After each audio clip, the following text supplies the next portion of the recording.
తెలంగాణలో ప్రతిపక్ష party BRS గురుకులాల బాటను పడుతోంది. దీనికోసం ఆర్ఎస్ ప్రవీణ్ కుమార్ ఆధ్వర్యంలో ఒక కమిటీని కూడా నియమించింది బీఆర్ఎస్. ఇటీవల తరచూ ప్రభుత్వ గురుకులాల్లో మధ్యాహ్న భోజనం కలుషితం జరుగుతోంది. కొన్నిసార్లు విద్యార్థుల మరణానికి కూడా ఇది దారితీస్తోంది. దీంతో గురుకులాలలో వస్తువులు చెక్ చేయనుంది బీఆర్ఎస్ టీం. హైకోర్టు సైతం దీనిపై సీరియస్గా వ్యాఖ్యలు చేసిన నేపథ్యంలో బీఆర్ఎస్ తలపెట్టిన ఈ గురుకులాల పోరుబాట ఎలా జరగబోతోంది అనేది ఇప్పుడు చర్చనీయాంశంగా మారింది. అసలు తెలంగాణ గురుకులాల్లో ఏం జరుగుతోంది? బీఆర్ఎస్ పోరుబాట ఏ విధంగా ఉండబోతోంది? Let us watch the story.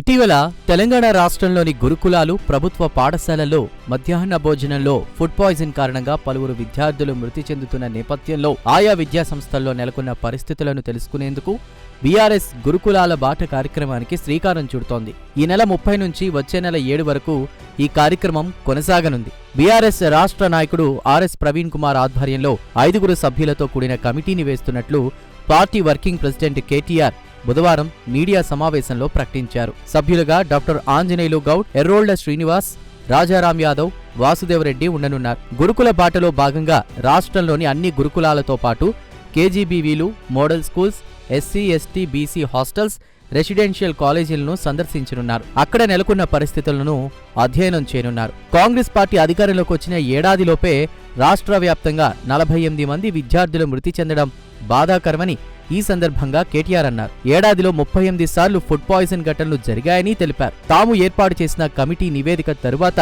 ఆ అంశాలపై అసెంబ్లీలో ప్రభుత్వాన్ని నిలదీస్తామని కేటీఆర్ వెల్లడించారు.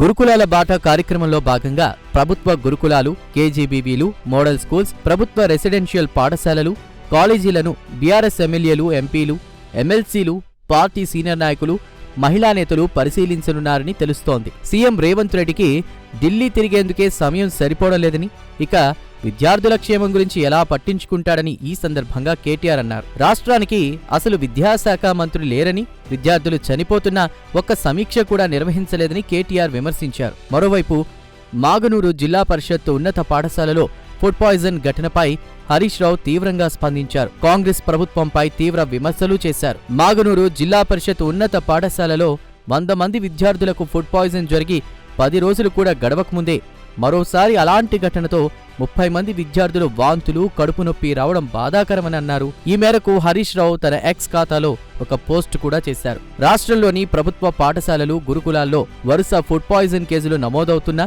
ప్రాణాలు కోల్పోతున్నా ప్రభుత్వం మొద్దు నిద్ర వీడడం లేదు. విద్యార్థులకు కల్తీ ఆహారం పెడితే జైలుకు పంపిస్తామన్న సీఎం రేవంత్ రెడ్డి మాటలు నీటి మూటలే అయ్యాయని, ఇంకెందరూ ప్రాణాలు కోల్పోవాలి అని ఎక్స్ వేదికగా రేవంత్ ప్రభుత్వాన్ని ప్రశ్నించారు హరీష్ రావు.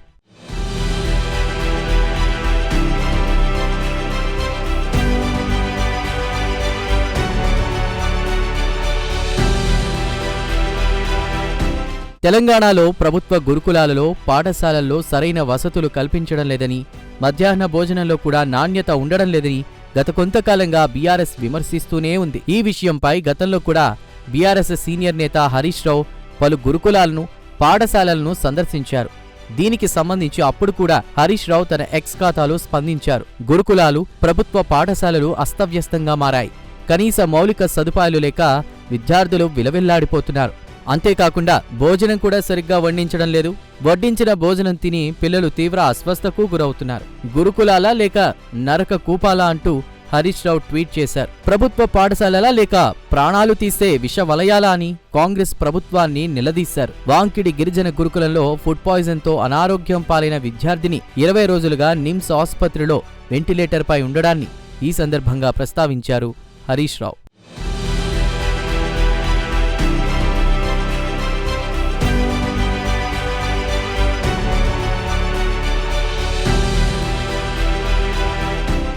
మరోవైపు కలుషిత భోజనం తిని విద్యార్థులు మరణించడంపై హైకోర్టు సైతం ప్రభుత్వాన్ని తప్పుపట్టింది. నారాయణపేట జిల్లా మాగనూరు జెడ్పీ ఉన్నత పాఠశాలలో మధ్యాహ్న భోజనం కలుషితమై విద్యార్థులు అనారోగ్యం బారిన పడిన సంఘటనపై హైకోర్టు ఆగ్రహం వ్యక్తం చేసింది. అధికారులు నిద్రపోతున్నారా? పిల్లలు ప్రాణాలు పోతే గాని వారిలో కదలిక రాదా అని ప్రశ్నించింది. ఈ సంఘటన అధికారుల నిర్లక్ష్యానికి నిదర్శనమని వ్యాఖ్యానించింది.